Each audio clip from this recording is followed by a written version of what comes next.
인생을 지켜드리는 인생 변호사 검사 출신 배한진 변호사입니다. 안녕하세요. 인생 변호사 검사 출신 이고은 변호사입니다. 네, 오늘 인변 데스크 주제는 양산시 의원 김태우 의원이 그 소속 직원을 1년 넘게 이제 성추행했다는 그런 사건이 이제 불거져서 저희 인변들을 화나게 한 뉴스로 선정해서 소개해드리려고 합니다. 사건 내용부터 소개를 드리면 양산시 의회에 그 소속된 그 여직원이 있는데 그 여직원을 상대로 국민의힘 소속 김태우 의원이 2022년 7월 달부터 약 1년 동안 상습적으로 추행을 했다라는 내용입니다. 그래서 고소장을 제출했는데 그 고소장에 이제 증거 자료로 첨부한 것들이 그 김태우 의원과 주고받은 카카오톡 메시지 그리고 이 피해자 고소인이 주변 친구들과 그 피해 사실에 대해서 얘기 나누는 그런 카카오톡 대화 내용이 증거로 제출됐고 그 증거 자료가 이미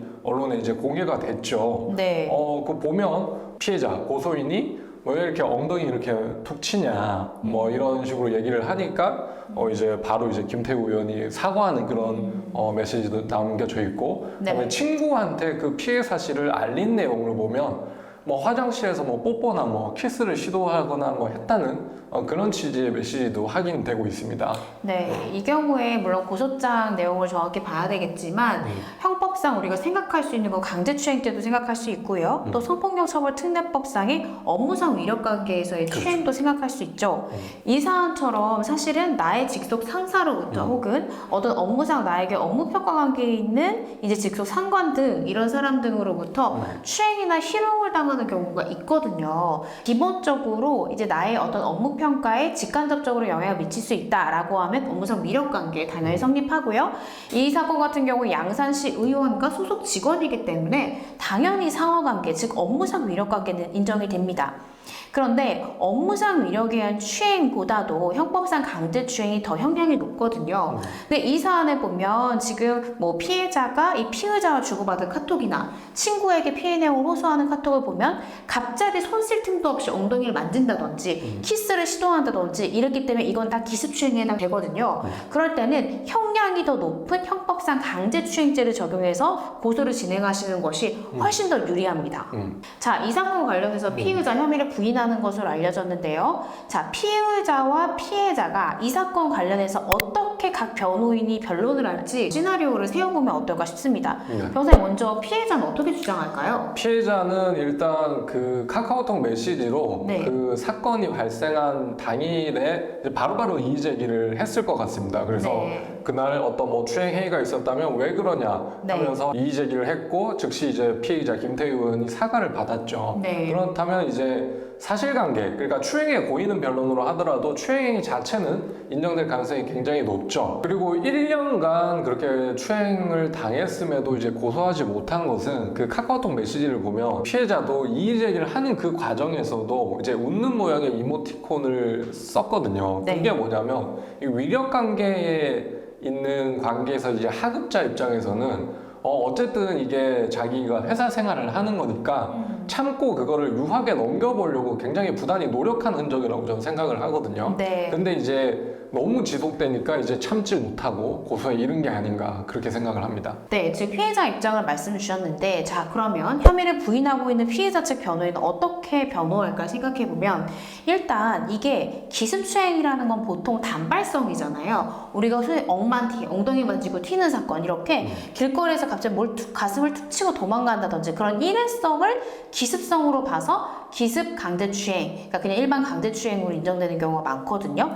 근데 이 사건은 1년이라는 굉장히 긴 시간 동안 피해자 주장 내용에 따르면 수회에 걸쳐 추행을 했다는 거예요. 그러면 이 부분을 과연 기습 강제추행으로 기습성을 인정할 수 있는가? 그거를 변호인이 문제 삼으면서 기습추행이라고 보기엔 너무 오랜 기간 동안 여러 차례 있기 때문에 이건 기습성을 인정되지 않는 그런 경우다. 따라서 폭행 또는 협박이 있었는지를 면밀히 봐야 되고 그 수단이 인정되지 않으면 형법상 강제추행죄가 성립하지 않는다. 이렇게 주장할 수 있는 부분이 한 군데 있는 것 같고요. 두 번째는 자, 강제추행이 성립하려면 가해자 입장에서도 이런 터치가 피해자의 의사에 반한다라는 객관적 사실과 의사에 반하는 것을 가해자가 인식하면서도 그런 행위에 나아가야 되죠. 그런데 여러 차례 그런 행위들을 했는데 적극적으로 피해자가 손을 막 하지 마세요. 아니에요. 이렇게 얘기를 안 했기 때문에 나로서는 이러한 터치 자체가 이 친구의 의사에 반한다는 걸 정확히 알기가 굉장히 어려웠다라고 하면서 변호사님께서 언급했던 두 번째 포인트,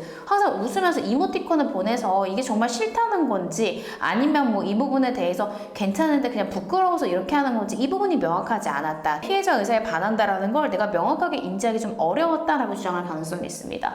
자, 세 번째 포인트는요. 아예 이런 행위 자체가 없었다라고 주장할 수 있습니다. 왜냐면 이게 예를 들어서 어제 있었던 일이다 이러면 CCTV나 어떤 물적 증거가 남아있겠죠. 그런데 이거는 이미 지난 1년 전부터 뭐 화장실이랄지 그러니까 CCTV가 없을 만한 부분을 노려서 이런 행동들이 일어났기 때문에 결국엔 피해자 입장에서는 객관적 물증이 없을 가능성이 있네. 그러면 피해자 말만 남아있겠네. 왜냐면 사과를 요구하는 것도 피해자 일방적 주장이지 그거를 담보할 수 있는 어떠한 객관적 물증이라고까지 보기는 어렵잖아요. 그래서 이 부분에 대해서는 아예 그런 행위가 없었다. 뭐 예를 들어서 확 앉는 그런 것까지는 아니었고 그냥 격려 정도였는데 이 친구가 그걸 또 앉는 거라고 표현하면서 앞으로 그걸 자제해달라고 얘기를 하는데 내가 거기다 대고 아유 내가 언제 안으려고 했어 그냥 어깨를 툭툭 친 거지 이렇게 또 얘기하기도 못해서 그냥 알겠다 뭐 조심할게 이 정도로 표현했지 실제 피해자가 묘사하는 그런 행위까지 있었던 건 아니다 라면서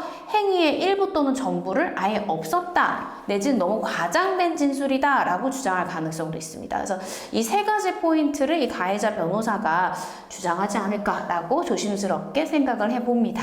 네, 향후 이제 수사 재판 단계에서 이제 피해자와 피의자 간에 이고은 변호사님과 제가 이제 이런 말씀드린 쟁점에 대해서 공방이 있을 것으로 예상되고요. 김태우 의원이 이제 피해자에게 고소인에게 보낸 문자 내용 중에 고소인이 하지 말라고 이제 요청을 했음에도 불구하고 이쁜이 얼굴 한번 보여주세요 이런 카카오톡을 보내기도 했는데 성희롱이죠. 네, 자기도 어쨌든 탈당을 했다고 하는데 징계가 별도로 진행될 것으로 예상이 됩니다. 네, 징계 수위는 제가 조심스럽게 예측해보면 제명 처분이 되지 않을까 싶은데요.